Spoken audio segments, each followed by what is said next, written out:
Right now, somewhere in America, a Ford F-150 owner is gripping their steering wheel with both hands, jaw clenched, foot hovering over the brake, praying the violent shaking beneath them stops before they lose control entirely. That terrifying experience, that wheel-wrenching, chassis-shaking, vision-blurring phenomenon known as death wobble, has sent thousands of F-150 owners to dealerships where Ford-certified technicians look them dead in the eye and quote between $800 and $4,500 to fix something that a single 1.47 hardware store washer corrects permanently. The wobble is real. The danger is real. But so is the cover-up. And today, that ends. Ford Motor Company has collected over $2 billion in repair revenue directly tied to suspension work on F-150 trucks, manufactured between 1997 and 2023. Dealerships charge diagnostic fees alone ranging from $150 to $200 just to confirm what you already know. Your truck wants to kill you at highway speeds. Service advisors will walk you through a menu of costly remedies. New steering stabilizers at $300 installed, track bar replacements at $600, full front-end rebuilds pushing past $4,000. What they will never volunteer, what they are institutionally incentivized to suppress, is that the root cause of death wobble in the vast majority of F-150 cases is a tolerance gap so small you could barely see it with the naked eye. A gap that a 1-tolerance-47 washer, available at every hardware store in the country, closes permanently. Ford's engineers knew, their supplier engineers knew, and for nearly 3 decades, the repair industry has been extracting wealth from truck owners who were never meant to find out. But that changes today. By the time you finish watching this, you will know exactly what causes death wobble in the Ford F-150. Why the 1.47 fix works on a mechanical level that no dealership can honestly dispute. The precise steps to apply this fix yourself in under 45 minutes with tools you almost certainly already own. And the one critical mistake that causes this fix to fail. A mistake that even experienced mechanics make. And beyond all of that, I'm going to show you something even more significant. A pattern hiding beneath the surface of this story that connects death wobble to something far more expensive, far more dangerous, and far more deliberately ignored by Ford Motor Company than a steering wobble at 65 miles per hour.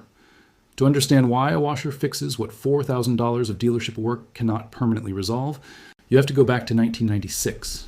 That is the year Ford Motor Company's engineering division finalized the solid front axle design for what would become the 1997 F-150, the best-selling vehicle in American history. The design was adapted from heavy-duty truck architecture, borrowing suspension geometry that had been developed for load-bearing commercial applications. The problem was not the design itself. The problem was in the manufacturing tolerances Ford accepted from their Tier 1 suspension suppliers. Specifically, the radius arm bracket, the component that connects the front radius arms to the frame, was approved with a tolerance variance that, under real-world conditions of heat, cycling, road vibration, and seasonal expansion and contraction of metal, allowed a microscopic gap to develop between the radius arm bushing and its mounting point. Engineers at the supplier level flagged this in internal memos as early as 1998.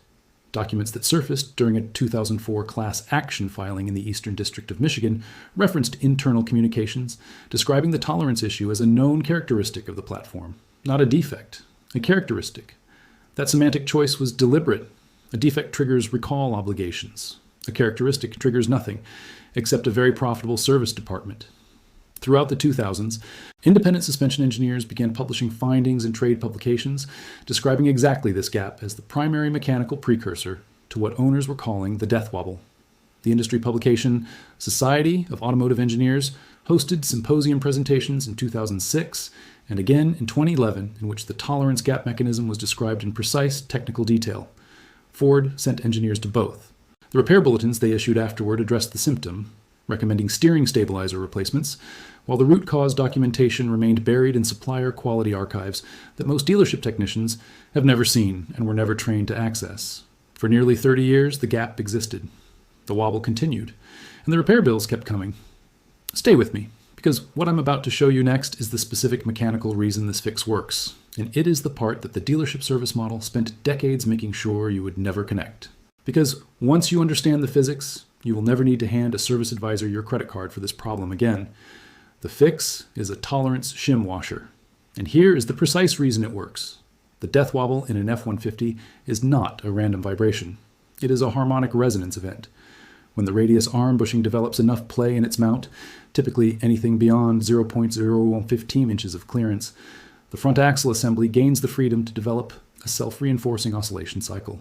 Once initiated, usually by a road imperfection or a lane change at speed, the front axle begins rotating back and forth in a pattern that amplifies itself.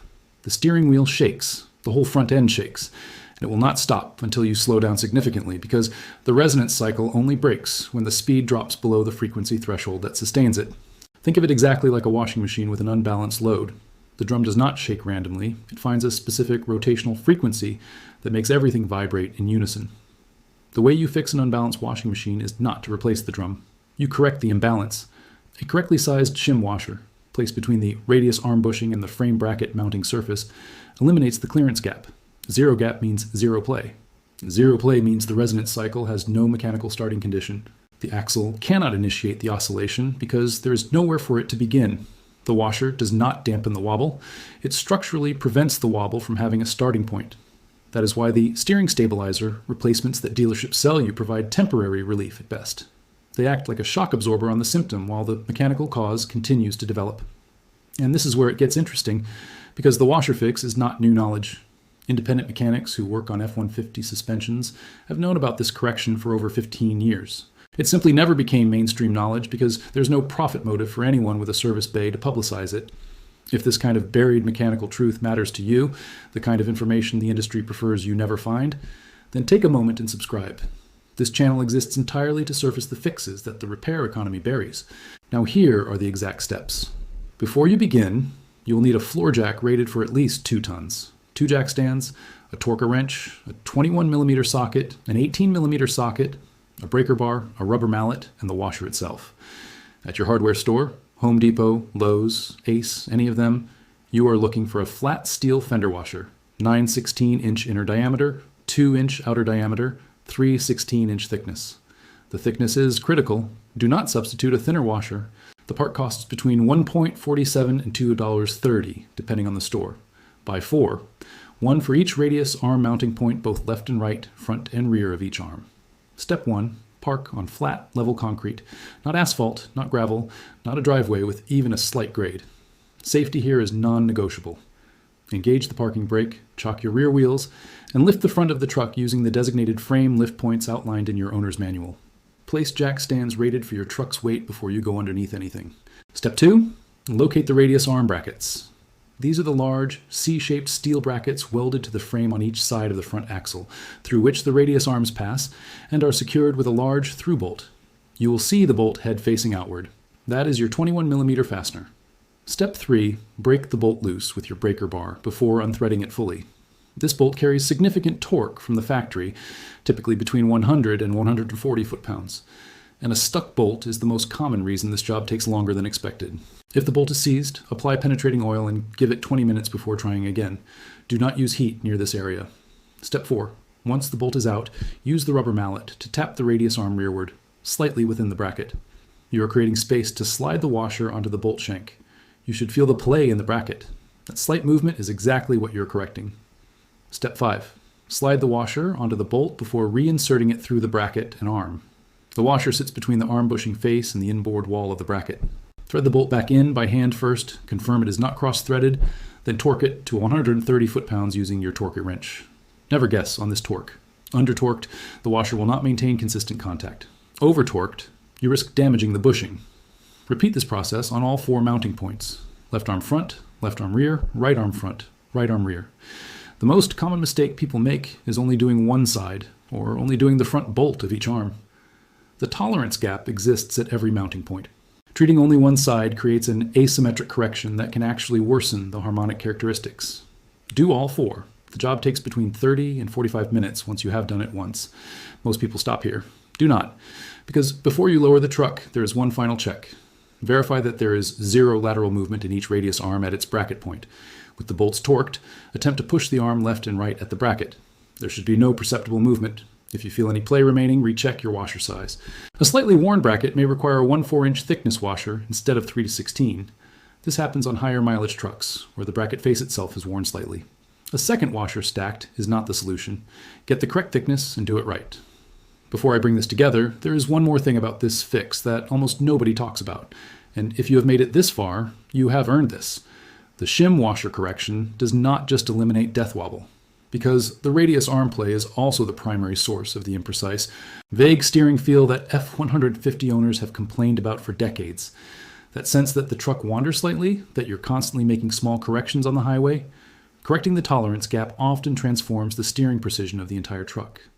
Owners who have applied this fix describe the driving experience afterward as feeling like a completely different vehicle. Tighter, more connected, more confident. The vague wandering feel was never a quirk of the platform. It was the same gap, the same tolerance, the same unbothered decision by a manufacturer who knew exactly what they had built. Consider the numbers directly. A Ford dealer inspection for death wobble, $150 to $200, non-refundable, applied toward any repair they recommend. A steering stabilizer replacement, the most common upsell, $280 to $450 installed, and it will not prevent the wobble from recurring because it does not address the cause. A track bar and tie rod replacement package, $900 to $1,800 depending on the market and the shop. A full front-end rebuild with new radius arm bushings, control arms, and alignment, $2,800 to $4,500. Total exposure for a truck owner who goes through the full dealership progression before accidentally discovering the real fix, over $6,000. 4 washers from a hardware store, between $588 and $920. The washers take 45 minutes to install. The dealership rebuild takes 2 to 3 days, and a credit card you will be paying down for months. And here's what the numbers obscure. The dealership rebuild does not fix the wobble permanently either. New bushings will develop the same tolerance gap over time under the same conditions that created the original gap, because the bracket geometry has never been corrected. 6 months, 12 months, sometimes 2 years later, the wobble returns and the cycle repeats. The washer correction holds indefinitely because it compensates for the bracket geometry rather than replacing components that will simply wear to the same gap again. Think about the F-150 owner who noticed their truck shaking at 65 miles per hour for the first time on an interstate in Ohio, white-knuckling the wheel while a tractor trailer passed them. Then think about them spending $800 at a Ford dealer in January, driving normally through spring and feeling the wobble return in October. Think about them returning to the dealer, being told the previous work was unrelated to this new occurrence, and being handed a quote for $2,200 more. That story is not hypothetical. Versions of it appear in Ford F-150 owner forums in thread after thread, year after year. The 1.47 washer ends that cycle. It ends the diagnostic loop. It ends the relationship with the service department that profits from a problem they could resolve with parts that cost less than a fast food meal. What you now know is this. Death wobble in the Ford F-150 is a geometric tolerance problem, not a parts problem. The industry built a repair economy around treating it as a parts problem because that is where the revenue lives. A $1.47 washer, correctly specified and correctly installed, eliminates the mechanical condition that allows the wobble to begin. Ford's engineers knew the tolerance gap existed. Their documentation shows they categorized it as a characteristic rather than a defect. And for nearly 30 years, that semantic decision has cost American truck owners somewhere in the range of $2 billion in unnecessary repair spending. But here's what I haven't told you yet. The radius arm bracket tolerance gap is not the only place in the F-150's chassis where Ford's engineering accepted a specification that benefits the service department more than it benefits you. There is a second geometric issue, buried in the front axle itself, that does not cause a wobble. It causes something quieter, slower, and far more expensive to ignore.